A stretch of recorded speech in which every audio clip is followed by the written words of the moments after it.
ภายในเมืองกระลึมของพวกเรานี้ดังที่จุดประสงค์ที่อาจารย์หัวหน้าของการได้นำเสนอว่ามีอยู่2จุดประสงค์แต่ในเมื่อมีโอกาสได้ลงมาเคลื่อนไหวโดยร่วมกับครูบาอาจารย์ครับบ่ค่อยมีโอกาสจะได้มาดังที่บรรณาทานการนำของเมืองก็คือครูบาอาจารย์ของพวกเรานี้ได้รับรู้กันเนาะเพราะว่าโดยร่วมกับยิงตามข้อสะดวกหลายๆอย่างแล้วก็มีข้อยุ่งยากเคียงคู่กันโดยพื้นฐานกับในจิตใจครูบาอาจารย์ที่มาในมื้อนี้ก็รู้สึกดีใจที่ได้รับการต้อนรับจากการนำขั้นสูงของเมืองเนาะที่ตลอดหอดออกตนญาณโยมในการอุปถัมภ์ค้ำสู้เนาะซึ่งมันแสดงออกในหลายอย่างเรื่องการต้อนรับนะแต่การไปรับมาแต่แข้งผลแล้วเนาะไปรับแล้วก็สิ่งอำนวยความสะดวกอื่นๆก็เห็นว่ามีความพร้อมหลายอย่าง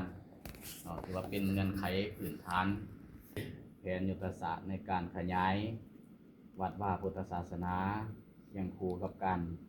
สูบหมู่ส่งเสริมบุคลากรด้านพระสงฆ์คือพระสงฆ์สามเณรสูบหมู่ส่งเสริมอำนาจการปกครอง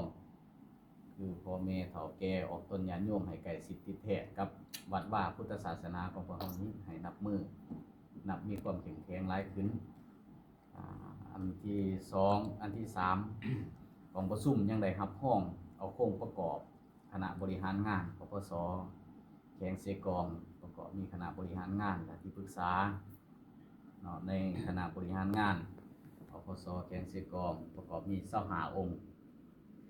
ใน25องค์มาแบ่งเป็นคณะบริหารงานประจำการจำนวน9องค์แล้วมาแบ่งเป็นคณะประธานจำนวน3องค์ซึ่งว่าในรับห้องเอาพระอาจารย์ใหญ่บุญถวยสัญญบุตรนี้เป็นประธานองค์การพุทธศาสนาสัมพันธ์ลาวแขวงเสกองสมัยที่3หรือว่า3สมัยเรียนนับตั้งแต่ปี2017จนฮอดปัจจุบันถือว่าองค์การได้3สมัยในการวางทิศทางแผนการขององค์การพุทธศาสนาสัมพันธ์ลาวแขวงเสกองของผมเฮาหันโดยร่วมก็มีหลายทิศทางหลายนาเวียกที่เฮาได้กำหนดแต่ว่า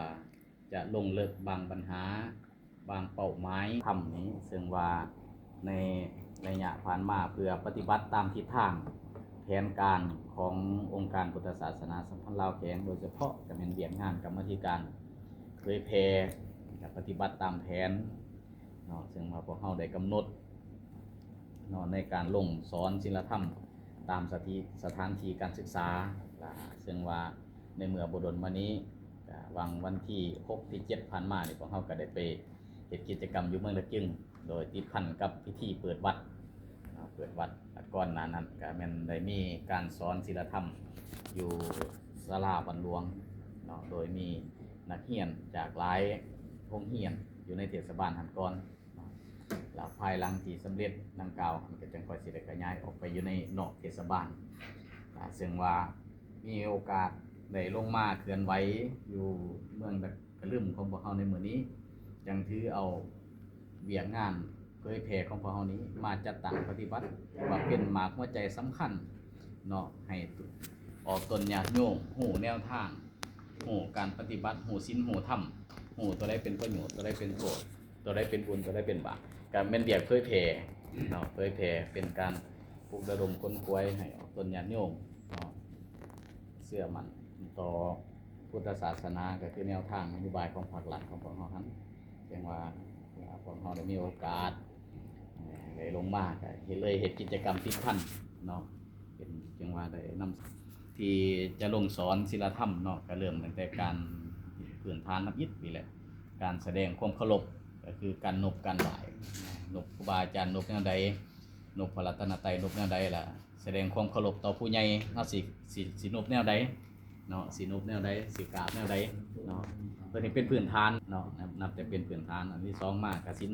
5ประการบ่ให้เบียดเบียนอยู่นำกันแล้วบ่ให้เบียดเบียนซึ่งกันและกันบ่ให้เบียดเบียนชีวิต